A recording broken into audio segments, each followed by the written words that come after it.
नमस्कार साथियों, infusion notes के यूट्यूब चैनल पर आपका स्वागत है। यह सेशन रहेगा इंडिया करंट अफेयर्स के रिवीजन का। दिल्ली पुलिस कांस्टेबल के लिए यह सेशन काफ़ी उपयोगी रहेगा साथियों।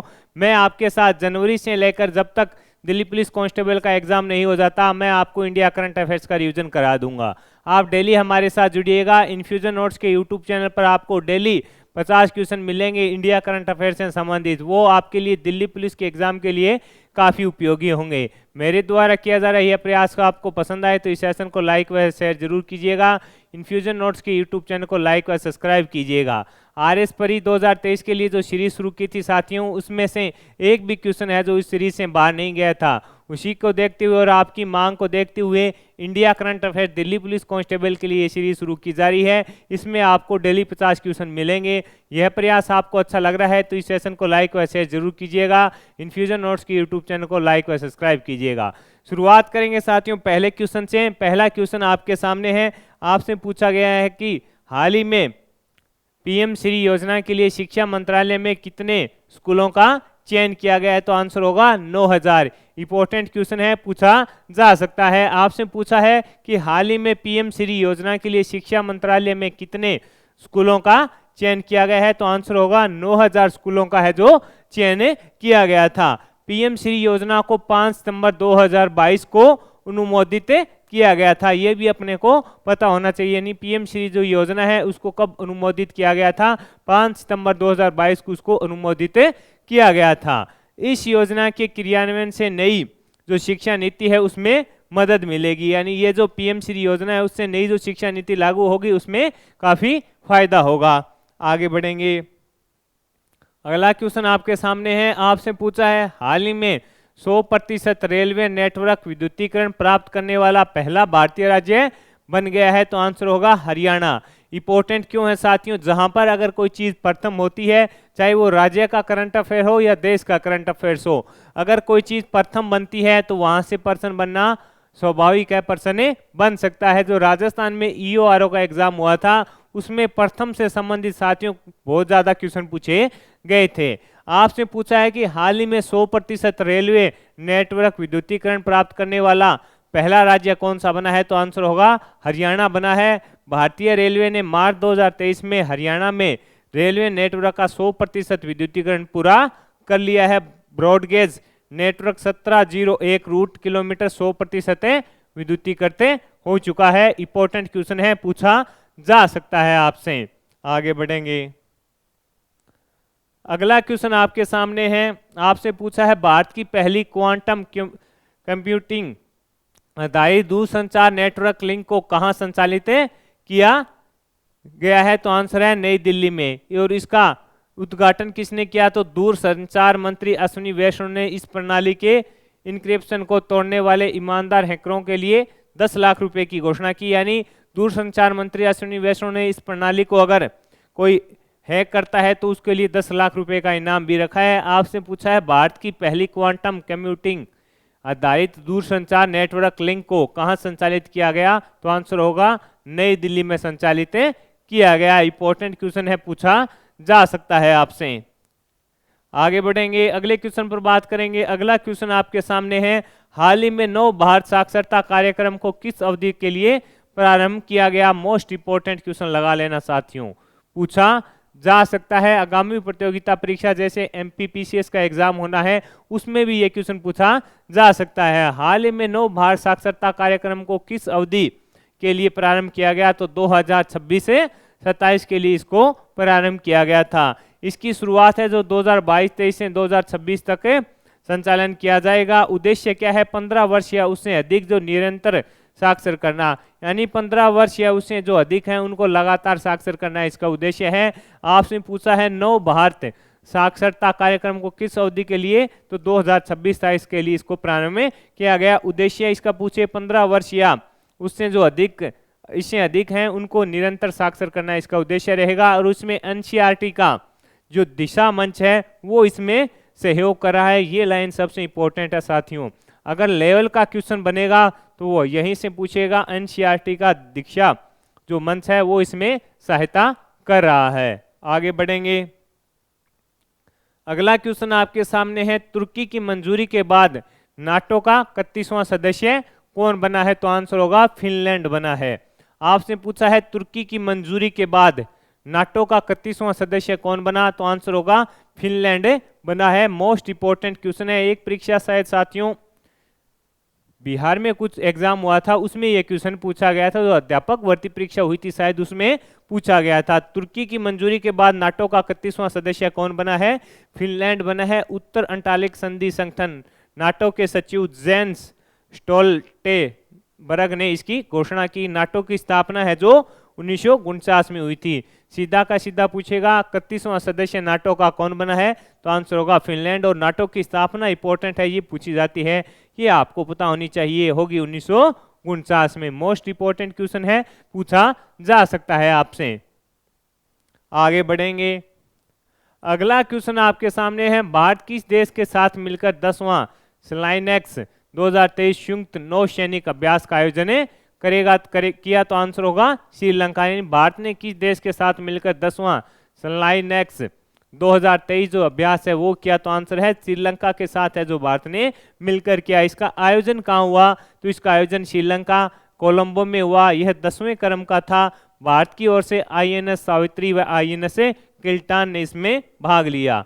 ये भी इंपॉर्टेंट है, कई बार ऐसा पूछ लगता है कि कौन से जहाज ने भाग लिया? तो INS सावित्री व INS किल्टन ने इसमें भाग लिया। इसका आयोजन कहाँ हुआ? कोलंबो में इसका आयोजन हुआ। कौन से क्रम का था? तो 10वें क्रम का था। किसके बीच हुआ? भारत व श्रीलंका के बीच हुआ साथियों। आगे बढ़ेंगे, अगला क्वेश्चन आपके सामने है, आपसे पूछा है मियामी ओपन 2023 से किसने जीता? ये क्वेश्चन भी इंपॉर्टेंट है, तो आंसर होगा डेनियल मेदवेदेव ने। मियामी ओपन 2023 किसने जीता? आंसर होगा डेनियल मेदवेदेव के द्वारा है जो ये खिताब है अपने नाम किया गया था। कौन सा? Miami open. डेनियल मेदवेदेव ने इटली के जन्निक सिन्नर को हराकर मियामी ओपन जीता। यानी उपविजेता कौन रहे? इटली के जन्निक सिन्नर हैं, वो उपविजेता रहे। मियामी ओपन 2023 किसने जीता? डेनियल मेदवेदेव के द्वारा जीता गया। आगे बढ़ेंगे, अगला क्वेश्चन है, the it's entrepreneurs TI Rajasthan की पहली महिला अध्यक्ष कौन बनी?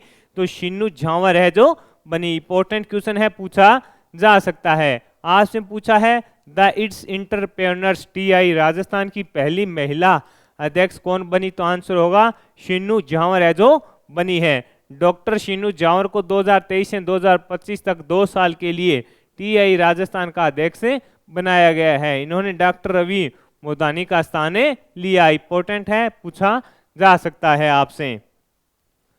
आगे बढ़ेंगे, अगले क्वेश्चन पर बात करेंगे। अगला क्वेश्चन आपके सामने है कि हाल ही में PV संधू किस बैडमिंटन टूर्नामेंट के महिला एकल में विजेता रही? तो आंसर होगा Madrid Spain masters tournament. Important question है, पूछा जा सकता है। मैड्रिड स्पेन मास्टर्स टूर्नामेंट में यह उपविजेता रही। कौन? PV संधू किस बैडमिंटन टूर्नामेंट के महिला एकल में उपविजेता रही? तो आंसर होगा मैड्रिड स्पेन मास्टर्स टूर्नामेंट में यह उपविजेता रही। विजेता इंडोनेशिया की मरीसिका बनी और पुरुष में जापान के निशी मतो बने। ये भी अपने को पता होना चाहिए। जो साथियों RS का एग्जाम हुआ था उसमें जो कांस्य पदक है जो जीता था, किसको हराकर जीता था? भवानी सिंह ने। इस प्रकार का भगवती सिंह थी या भवानी सिंह थी, उस प्रकार का क्वेश्चन है पूछा गया। तो ये क्वेश्चन है जो इंपॉर्टेंट है हो सकता है हमारे लिए। आपसे पूछा है PV संधू बैडमिंटन टूर्नामेंट के फाइनल के एकल में उपविजेता बनी। तो मैड्रिड स्पेन मास्टर्स टूर्नामेंट था, उसमें है जो PV संधू उपविजेता रही। विजेता है जो इंडोनेशिया की मरीसिका बनी थी। ये इंपॉर्टेंट है, पूछा जा सकता है। यानी किससे हारकर उपविजेता बनी? तो इंडोनेशिया की मरीसिका से बनी थी। इंपॉर्टेंट है, पूछा जाएगा आपसे। आगे है, मिशन ऑर्टिमस 2 के तहत चंद्रमा पर जाने वाली पहली महिला अंतरिक्ष यात्री कौन बनी? तो क्रिस्टिना हेमाक कोच बनी। मोस्ट इंपॉर्टेंट क्वेश्चन है MPPCS व दिल्ली पुलिस कांस्टेबल के लिए। आगामी प्रतियोगिता परीक्षा में यह क्वेश्चन आपको छपा हुआ मिल सकता है साथियों। मिशन ऑर्टिमस 2 के तहत चंद्रमा पर जाने वाली पहली महिला अंतरिक्ष यात्री कौन बनी? तो क्रिस्टिना हेमाक कोच बनी। यह मिशन नासा भेज रहा है और इसमें 4 अंतरिक्ष यात्री जाएंगे, जिनमें रॉड वाइजमैन, विक्टर ग्लोवर व जेरेमी हैंसन और क्रिस्टिना कोच है। ये अगले साल 10 दिन के लिए उड़ान भरेंगे, यानी 2024 में 10 दिन के लिए उड़ान भरेंगे। अपने को इतना पता होना चाहिए, मिशन ऑर्टिमस 2 के तहत चंद्रमा पर जाने वाली पहली महिला अंतरिक्ष यात्री कौन बनी है? तो आंसर होगा क्रिस्टिना हेमांक कोच बनी है। आगे बढ़ेंगे। आगे है, हाल ही में यूक्रेन के राष्ट्रपति वोलोदिमीर जेलेंस्की को पोलैंड का कौन सा शीर्ष पुरस्कार दिया गया? ऑर्डर ऑफ व्हाइट ईगल दिया गया। मोस्ट इंपॉर्टेंट लगा लेना साथियों इसके। हाल ही में यूक्रेन के राष्ट्रपति वोलोदिमीर जेलेंस्की पोलैंड का कौन सा शीर्ष पुरस्कार दिया गया? तो आंसर होगा ऑर्डर ऑफ व्हाइट ईगल दिया गया। मोस्ट इंपॉर्टेंट क्वेश्चन है, पूछा जा सकता है, अभी तक पूछा नहीं गया साथियों, ये पूछा जा सकता है। यह पुरस्कार पोलैंड के राष्ट्रपति एंड्रू डूडा ने दिया। जेलेंस्की को पर्सन ऑफ द ईयर 2022 से चुना गया था, यानी जेलेंस्की है उनको पर्सन ऑफ द ईयर 2022 भी चुना गया था। आगे बढ़ेंगे।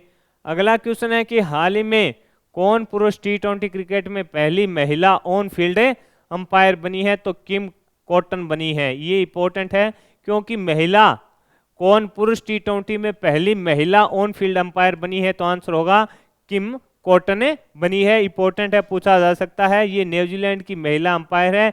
इन्होंने यह उपलब्धि 5 अप्रैल को न्यूजीलैंड व श्रीलंका के मध्य खेले गए मैच में हासिल की थी, यानी जो न्यूजीलैंड व श्रीलंका के मध्य मैच खेला गया था उसमें यह अंपायर बनी थी। कौन है? किम कॉटन। और इसके साथ ही यह पुरुष T20 क्रिकेट में अंपायरिंग करने वाली पहली महिला बन गई है। आगे बढ़ेंगे। अगला क्वेश्चन आपके सामने है, हाल ही में भारत को कितने वर्ष के लिए संयुक्त राष्ट्र सांख्यिकी आयोग के लिए चुना गया है? तो 4 वर्ष के लिए। भारत को कितने वर्ष के लिए संयुक्त राष्ट्र सांख्यिकी आयोग के लिए चुना गया है? तो आंसर होगा 4 वर्ष के लिए चुना गया है। भारत का कार्यकाल जनवरी 2024 से शुरू होगा। भारत इसका सदस्य 2004 में बना था, यानी भारत इसका सदस्य कब बना था?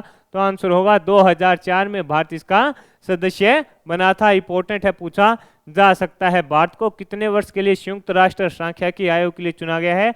4 वर्ष के लिए चुना गया है। आगे बढ़ेंगे। अगला क्वेश्चन है कि हाल ही में अंडमान निकोबार में कौन से संयुक्त सैन्य अभ्यास का आयोजन किया गया? तो एक्स कवच का आयोजन किया गया। अंडमान और निकोबार में कौन से संयुक्त सैन्य अभ्यास का आयोजन किया गया?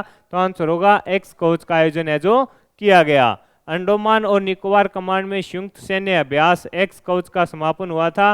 अंडमान और निकोबार कमांड में थल सेना, नौसेना, वायुसेना और तटरक्षक बलों की जो सेना थी उसने भाग लिया था। इंपॉर्टेंट है, पूछा जा सकता है कि हाल ही में अंडमान निकोबार में कौन से संयुक्त सैन्य अभ्यास का आयोजन किया गया? तो आंसर होगा एक्स कवच का आयोजन है जो किया गया।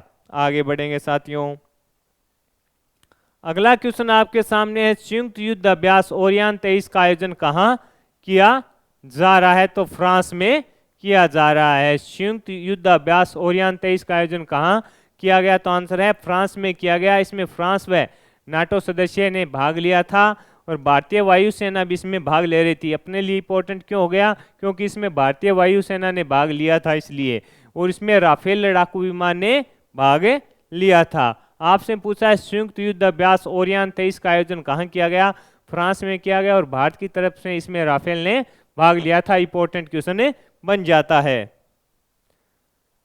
अगला क्वेश्चन आपके सामने है, अंतर्राष्ट्रीय सांख्यिकी पुरस्कार 2023 है जो किसे दिया गया? तो आंसर होगा CR राव को। किसे दिया गया? CR राव को दिया गया। मोस्ट इंपॉर्टेंट क्वेश्चन लगा लेना।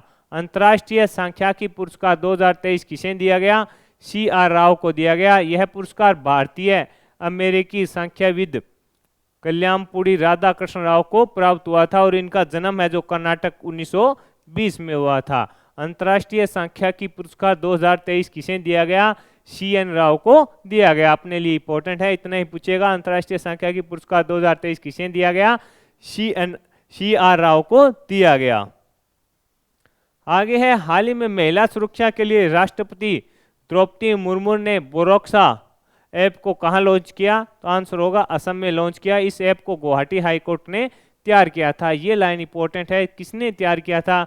अगर DP पूछेगा तो यहाँ से पर्सन बनेगा। आंसर होगा गुवाहाटी हाईकोर्ट के द्वारा तैयार किया गया था। महिला सुरक्षा के लिए बोरोक्षा ऐप है जो किसने लॉन्च किया, तो आंसर होना चाहिए द्रौपदी मुर्मू ने। और कहां से किया, तो आंसर हो जाएगा अपना असम से लॉन्च किया गया। आगे बढ़ेंगे। हाल ही में गठित भारत की पहली नेत्रहीन महिला क्रिकेट टीम की कप्तान किसे बनाया गया है, मोस्ट इंपॉर्टेंट क्वेश्चन रहेगा साथियों। हाल ही में गठित भारत की पहली नेत्रहीन महिला क्रिकेट टीम जो बनी थी उसमें कप्तान किसे बनाया गया है, ये इंपॉर्टेंट है। आंसर होगा सुषमा पटेल जी को बनाया गया है। मोस्ट लगा लेना साथियों इस क्वेश्चन के, मोस्ट इंपॉर्टेंट क्वेश्चन रहेगा। हाल ही में गठित भारत की पहली नेत्रहीन महिला क्रिकेट टीम की कप्तान किसे बनाया गया, आंसर होगा सुषमा पटेल को बनाया गया है। मोस्ट इंपॉर्टेंट है, ये मध्य प्रदेश की रहने वाली है। तो एमपीपीसीएस वालों देख लेना, ये क्वेश्चन आपको छपा हुआ मिल सकता है। आगे बढ़ेंगे। अगला क्वेश्चन आपके सामने है, चुनाव आयोग द्वारा किस पार्टी का राष्ट्रीय पार्टी होने का जो दर्जा है वो समाप्त कर दिया, तो तृणमूल कांग्रेस, भारतीय कम्युनिस्ट पार्टी और राष्ट्रवादी कांग्रेस पार्टी है उसका दर्जा है जो समाप्त कर दिया। इन तीनों पार्टियों का वोट शेयर देश भर में 6% से भी कम हो गया था, यानी इन तीनों पार्टियों का जो वोट शेयर है वो देश में 6% से भी कम हो गया था। आम आदमी पार्टी को राष्ट्रीय पार्टी का दर्जा दिया गया है। वर्तमान में 6 राष्ट्रीय पार्टी हैं। ये भी पूछा जा सकता है आपसे सीधा कि वर्तमान में भारत में कितनी राष्ट्रीय पार्टियां हैं, तो आंसर होगा 6 राष्ट्रीय पार्टियां हैं। आगे बढ़ेंगे। अगला क्वेश्चन आपके सामने है, विश्व के सबसे आपराधिक देशों की 2023 रैंकिंग में भारत कौन से स्थान पर है, तो 77वें स्थान पर है भारत। 77वां स्थान है जो भारत को मिला है। विश्व के सबसे आपराधिक देशों की 2023 रैंकिंग में भारत कौन से स्थान पर है, 77वें स्थान पर है। वर्ल्ड ऑफ स्टैटिस्टिक्स ने दुनिया के सबसे आपराधिक देशों की रैंकिंग जारी की। वेनेजुला को है जो शीर्ष स्थान इसमें मिला है। भारत कौन से स्थान पर है, तो आंसर होगा 77वें स्थान पर अपना भारत है। इसमें आपराधिक देशों की जो 2023 की रैंकिंग जारी की गई थी उसमें। आगे बढ़ेंगे।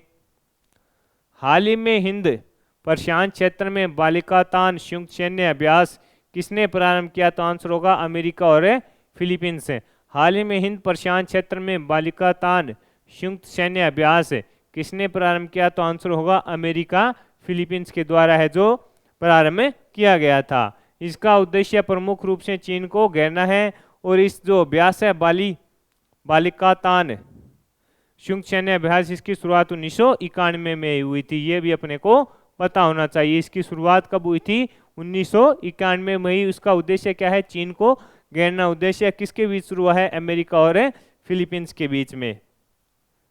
आगे बढ़ेंगे। अगला क्वेश्चन आपके सामने है, एशियाई कुश्ती चैंपियनशिप 2023 में भारत की ओर से एकमात्र स्वर्ण पदक किसने जीता था, तो अमन शहरावत ने जीता था। 75 किलोग्राम में फाइनल मुकाबले में किर्गिस्तान के अल्माज समान बेकोव को 9-4 से हराया था।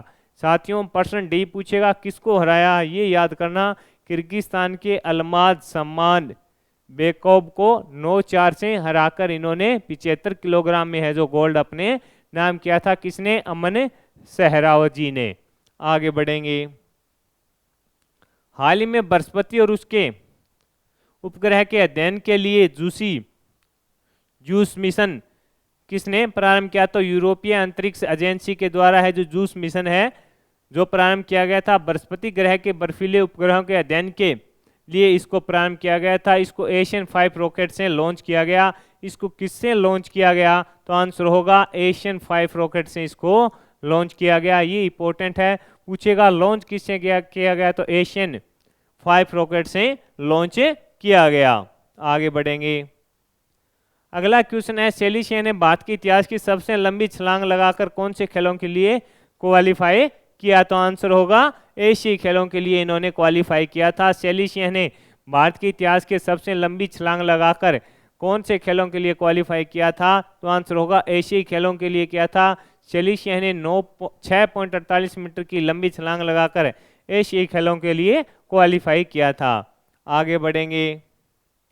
अगला क्वेश्चन है कि हाल ही में अर्थशास्त्री उत्साह पटनायक को कौन सा पुरस्कार प्रदान किया गया, तो आंसर होगा मेलकम आदिशिया 2023। ये मोस्ट इंपॉर्टेंट क्वेश्चन है, पूछा अभी तक नहीं गया है, पूछा जा सकता है। हाल ही में अर्थशास्त्री उत्साह पटनायक को कौन सा पुरस्कार प्रदान किया गया? तो आंसर होगा मेलकम आदि से छिया 2023 से सम्मानित किया गया था। इस पुरस्कार की शुरुआत 2000 से हुई थी। 2022 का पुरस्कार प्रभात पटनायक को दिया गया था, यानी 2022 का था जो प्रभात पटनायक को दिया गया था, और 2023 का उत्साह पटनायक को दिया गया है। उत्साह पटनायक को दिया गया है।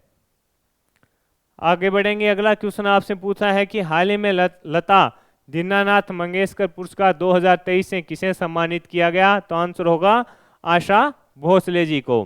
किसको? आशा भोसले जी को लता दीनानाथ मंगेशकर पुरस्कार 2023 से किसे सम्मानित किया गया? आंसर है आशा भोसले को सम्मानित किया गया। यह इस पुरस्कार की शुरुआत 2022 में लता मंगेशकर की स्मृति में की गई थी। यह पुरस्कार राष्ट्र के लिए योगदान देने वाले व्यक्ति को दिया जाता है। और 2022 में किसे दिया गया था? तो ये पीएम साहब यानी नरेंद्र जी मोदी को दिया गया था। 2022 में किसे दिया गया था? पीएम नरेंद्र मोदी जी को दिया गया था।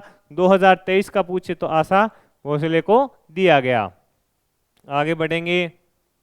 अगला क्वेश्चन आपके सामने है कि हाल ही में किस भारतीय महिला खिलाड़ी को Wisden cricketer of the year 2023 के लिए नामित किया गया था? तो आंसर है हरमनप्रीत जी कौर है, उनको नामित किया गया था। आगे बढ़ेंगे। ये क्वेश्चन इंपॉर्टेंट है कि हाल ही में प्रवासी भारतीय सम्मान पुरस्कार किसे मिला? ये इंपॉर्टेंट क्वेश्चन रहेगा साथियों। तो आंसर होगा राज सुब्रमण्यम। हाल ही में प्रवासी भारतीय सम्मान पुरस्कार किसे मिला? आंसर होगा राज सुब्रमण्यम को मिला। इंपॉर्टेंट क्वेश्चन है, पूछा जा सकता है आपसे। ये फिडेक्स के सीईओ राज सुब्रमण्यम को दिया गया। पुरस्कार का उद्देश्य अंतर्राष्ट्रीय समुदाय में भारत की छवि को बढ़ाने में योगदान देने वाले को देना होता है। ये कौन है? एक प्रमुख भारतीय अमेरिकी बिजनेसमैन है। कौन? राज सुब्रमण्यम। इन्हें प्रवासी भारतीय सम्मान पुरस्कार दिया गया। आगे बढ़ेंगे। अगले क्वेश्चन पर बात करेंगे। अगला क्वेश्चन है कि हाल ही में प्रतिष्ठित सत्तो कबा मानवतावादी पुरस्कार किसे दिया गया? तो सोनम वांगचुक को। मोस्ट लगा लेना साथियों। आगामी प्रतियोगिता परीक्षा जिसमें इंडिया करंट अफेयर्स पूछा जाता है उसके लिए मोस्ट इंपॉर्टेंट क्वेश्चन रहेगा। हाल ही में प्रतिष्ठित संतो कबा मानवतावादी पुरस्कार किसे दिया गया? सोनम वांगचुक। सोनम वांगचुक को दिया गया। इन्होंने कृत्रिम ग्लेशियर तैयार किए थे। इनको आइस स्तूप बनाए, ये लद्दाख में है, यानी इन्होंने कृत्रिम ग्लेशियर तैयार किए थे। इन्होंने आइस स्तूप बनाए लद्दाख में। इंपॉर्टेंट है, किसे दिया गया? सोनम वांगचुक को दिया गया। आगे बढ़ेंगे। जर्मनी के सर्वोच्च सम्मान ऑर्डर ऑफ मेरिट से किसे सम्मानित किया गया? आंसर है एंजेला मार्केल को। जर्मनी का जो सर्वोच्च सम्मान है ऑर्डर ऑफ मेरिट से किसे सम्मानित किया गया? आंसर होगा एंजेला मार्केल को सम्मानित किया गया। ये पूर्व जर्मनी की चांसलर रह चुकी है। यह पुरस्कार उन्होंने राष्ट्रपति फ्रैंक वॉल्टर स्टेनमियर द्वारा दिया गया। इंपॉर्टेंट है, पूछा जा सकता है आपसे। आगे बढ़ेंगे। अगले क्वेश्चन पर बात करेंगे। अगला क्वेश्चन आपके सामने है, एशियन इंफ्रास्ट्रक्चर इन्वेस्टमेंट बैंक अपना पहला विदेशी कार्यालय कहां स्थापित करेगा? आबू धाबी में स्थापित करेगा। मोस्ट इंपॉर्टेंट लगाना, अभी तक पूछा नहीं गया है, आगामी प्रतियोगिता परीक्षा में आपसे पूछा जा सकता है। आपसे पूछा है एशियन इंफ्रास्ट्रक्चर इन्वेस्ट बैंक अपना पहला विदेशी कार्यालय कहां स्थापित करेगा? आंसर होगा आबू धाबी में स्थापित करेगा। इस बैठक की स्थापना है जो 2016 में हुई थी। मुख्यालय बीजिंग चीन में है। इसमें सहयोग के मामले में चीन प्रथम स्थान पर है, भारत है जो दूसरे स्थान पर है। यानी इस जो बैंक है उसकी स्थापना 2016 में हुई थी। इसका मुख्यालय बीजिंग चीन में है। सहयोग के मामले में चीन प्रथम स्थान पर है, द्वितीय स्थान पर अपना प्यारा भारत है। और इसका विदेशी कार्यालय कहाँ स्थापित होगा? आंसर होगा अबू धाबी में स्थापित किया जाएगा। आगे बढ़ेंगे। मध्य प्रदेश में बाढ़ राहत अभियान के दौरान प्रदर्शित साहस के लिए वीरता पदक प्राप्त करने वाली पहली महिला वायुसेना अधिकारी कौन है? तो दीपिका मिश्रा है। ये राजस्थान की रहने वाली है। यह पुरस्कार वायुसेना प्रमुख वी आर चौधरी ने इन्हें दिया। यानी जो मध्य प्रदेश में बाढ़ आई थी उसमें राहत अभियान के दौरान उन्होंने साहस दिखाया था, जिसके लिए इन्हें वीरता पदक दिया गया। पहली महिला वायुसेना अधिकारी कौन थी? तो दीपिका मिश्रा थी। ये राजस्थान की रहने वाली है, ये भी अपने को पता होना चाहिए। आगे है, अगले क्वेश्चन पर बात करेंगे। हाल ही में मिगुएल डियाज कैनल किस देश के फिर से राष्ट्रपति चुने गए हैं?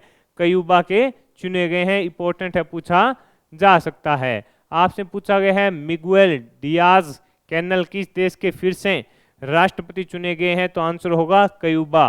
कैनल को पीपल्स पावर की नेशनल असेंबली दूसरी बार राष्ट्रपति इनको चुना गया है, यानी दूसरी बार राष्ट्रपति चुना गया है। किसको? मिगुएल डियाज कैनल को क्यूबा का दूसरी बार है जो राष्ट्रपति लगातार चुना गया है। आगे बढ़ेंगे, अगले क्वेश्चन पर बात करेंगे। अगला क्वेश्चन है कि हाल ही में विश्व बैंक के रसद प्रदर्शन सूचकांक 2023 में भारत कौन से स्थान पर है? 38वां लिख लो, छपेगा।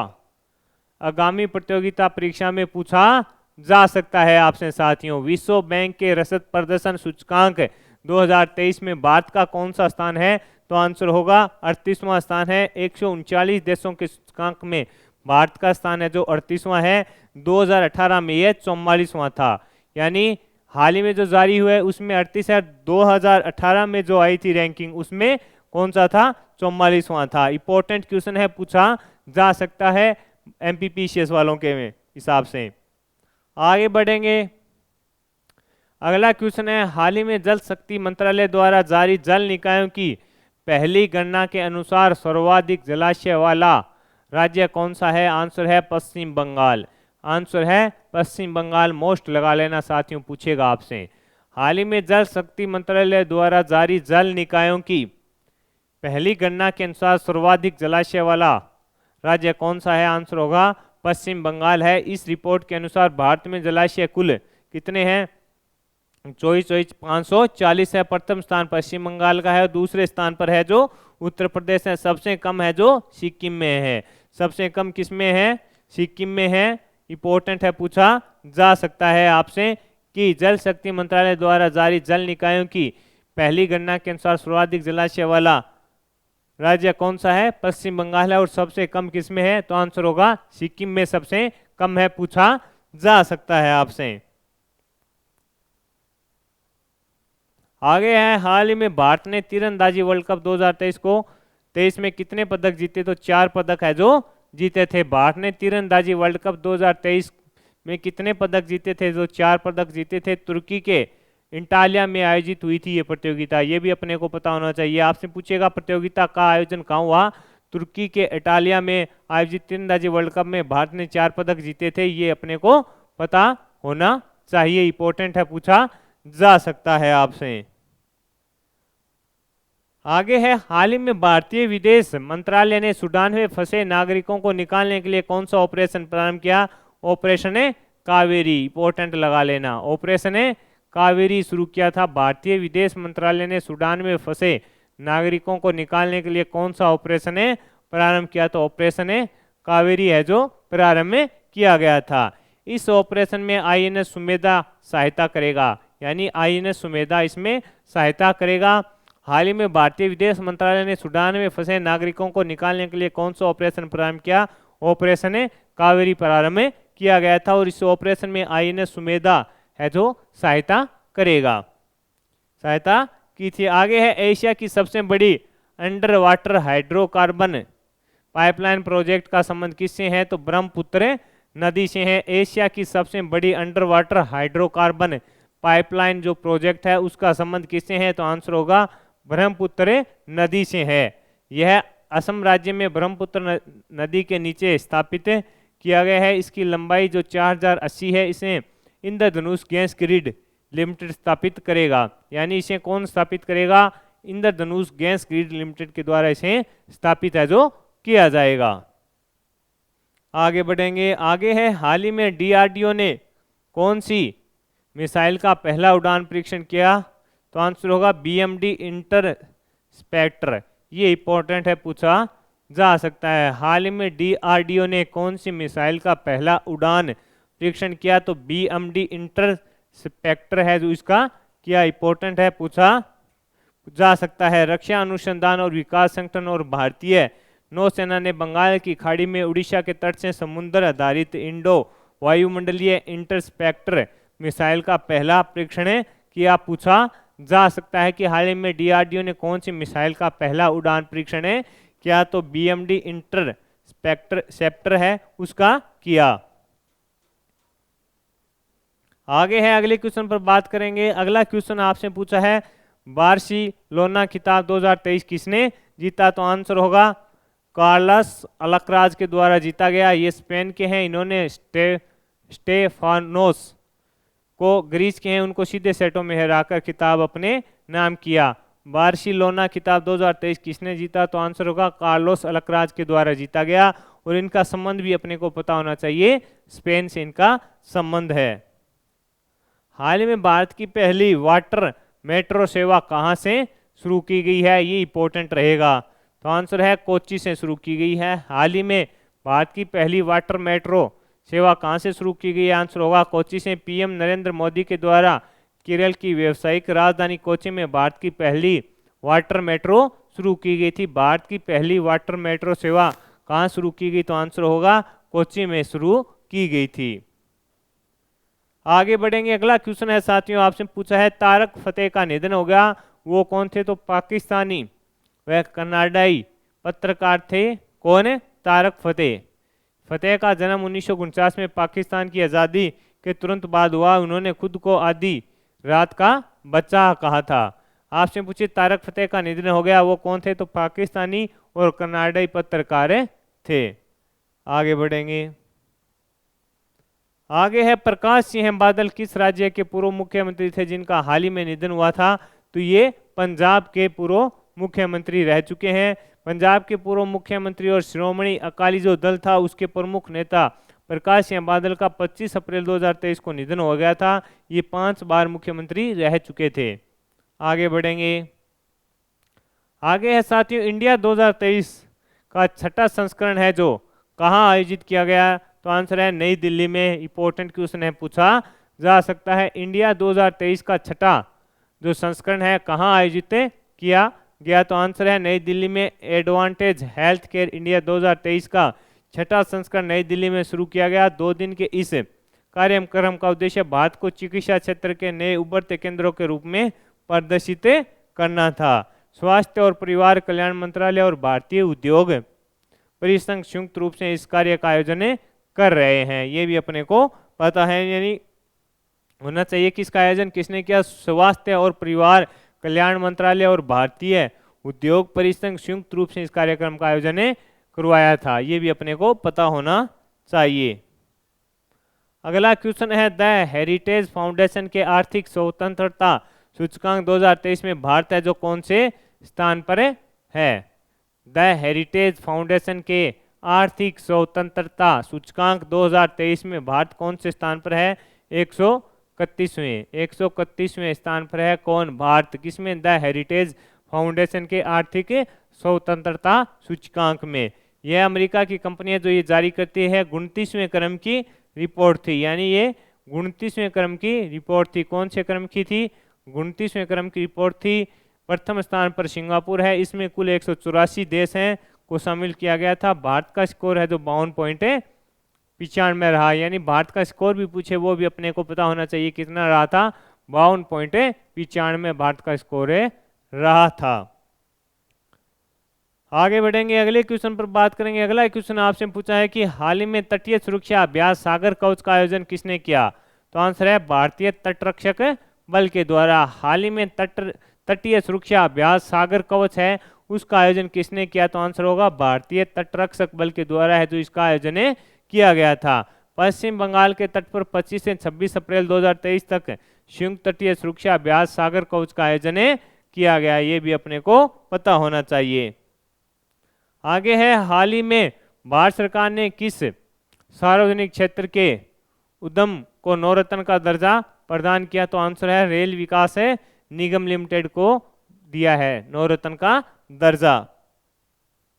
आगे है, चीते के दूसरे निवास स्थान के रूप में किस राज्य के वन्य जीव अभ्यारण्य को विकसित किया जाएगा, तो आंसर होगा गांधी सागर वन्य जीव अभ्यारण्य मध्य प्रदेश। चीते के दूसरे निवास स्थान के रूप में किस राज्य के वन्य जीव अभ्यारण्य को विकसित किया जाएगा? आंसर होगा गांधी सागर वन्य जीव अभ्यारण्य, जो मध्य प्रदेश का है उसको विकसित किया जाएगा।